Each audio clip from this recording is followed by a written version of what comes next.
और अब खबर नेपाल से। नेपाल में बाढ़ से तबाही मच गई है। कई इलाकों में भीषण बर्बादी हुई है। मकान, दुकान, वाहन बह गए हैं। 5 जिले बुरी तरीके से प्रभावित बताए जा रहे हैं। अब तक 8 लोगों की मौत की पुष्टि हो चुकी है।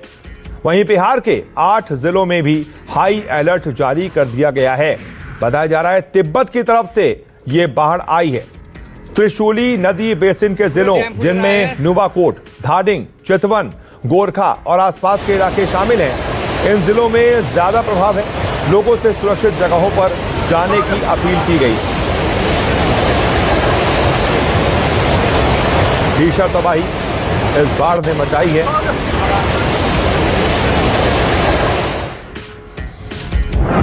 बड़ी खबर इस वक्त की। नेपाल के सिंध दरबार में बैठक आपदा प्रबंधन के लिए यह बैठक हो रही है। 12 कंपनियों को स्टैंड बाय पर रहने के निर्देश दिए गए हैं। 34 हेलीकॉप्टर्स भी स्टैंड बाय पर हैं। नेपाल में बाढ़ से तबाही मच गई है, जिसकी वजह से अचानक से ये मीटिंग करनी पड़ी है, बैठक बुलानी पड़ी है। 34 हेलीकॉप्टर्स को स्टैंड बाय पर रखा गया है।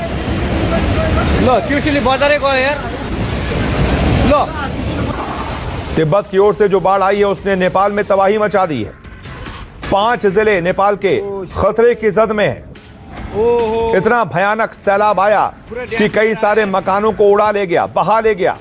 जो भी गाड़ियां रास्ते में आई बहा ले गया, पुल तक बहा ले गया ये सैलाब अपने साथ। ये देखिए तस्वीरें, कितनी भयावह ये तस्वीरें हैं। नुवाकोट नेपाल की ये तस्वीरें हैं।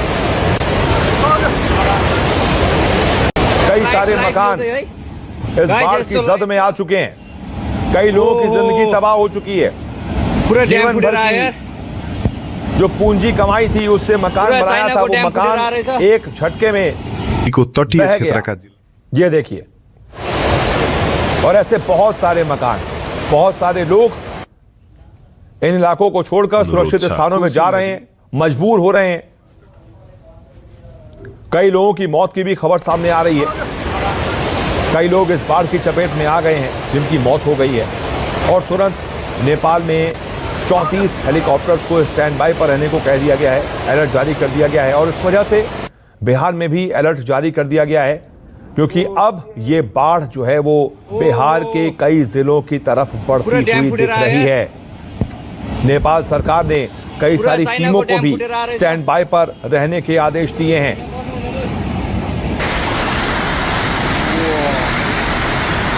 नेपाल में 5 जिले बुरी तरीके से प्रभावित हुए हैं, वो सबसे ज्यादा खतरे की जद में हैं।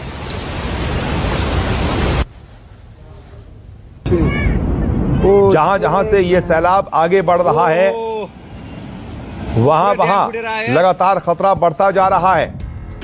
बड़ी खबर, नेपाल में बाढ़ से बिहार में भी अलर्ट। सीएम सम्राट चौधरी ने बड़ी बैठक बुलाई है, अधिकारियों को निगरानी का निर्देश दिया है।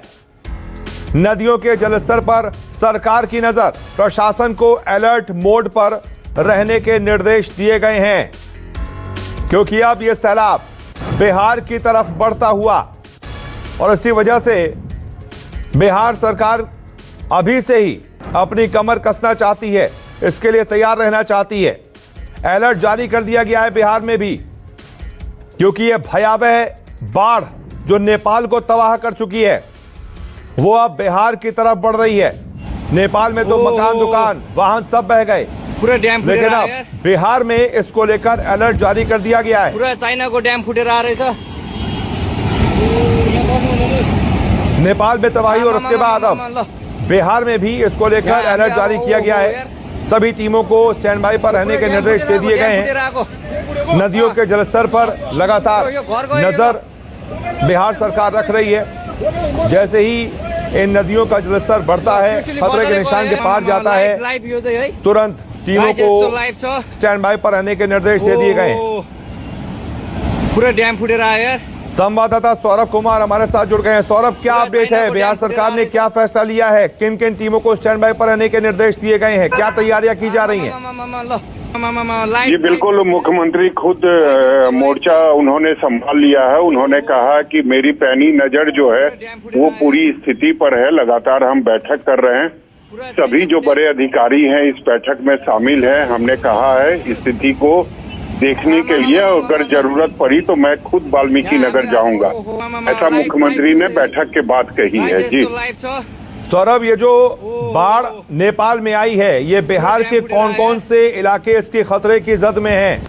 पूरा चाइना को डैम फुटे रहा जी बिल्कुल, गंडक नदी पर एक तरीके से कहें तो बहुत ज्यादा प्रभाव पड़ सकता है। और गंडक नदी के किनारे जो भी जिले हैं बाढ़ के, चाहे सारण की बात करें, छपरा की बात करें, गोपालगंज की बात करें, बगहा की बात करें, तो निश्चित तौर पर ये सारे क्षेत्र प्रभावित हो सकते हैं। हालांकि पूरी नजर और पूरी गंभीरता के साथ बैठक की जा रही है, जहां आपदा विभाग के सभी जो बड़े अधिकारी हैं उस बैठक में मौजूद हैं। और खुद मुख्यमंत्री ने कहा है कि मैं पूरी स्थिति पर मेरी पूरी नजर है और जरूरत पड़ी तो मैं खुद वाल्मीकि नगर जाऊंगा और स्थिति को देखूंगा और उसके बाद जो भी आवश्यक कदम है वो उठाने का राज्य सरकार फैसला करेगी।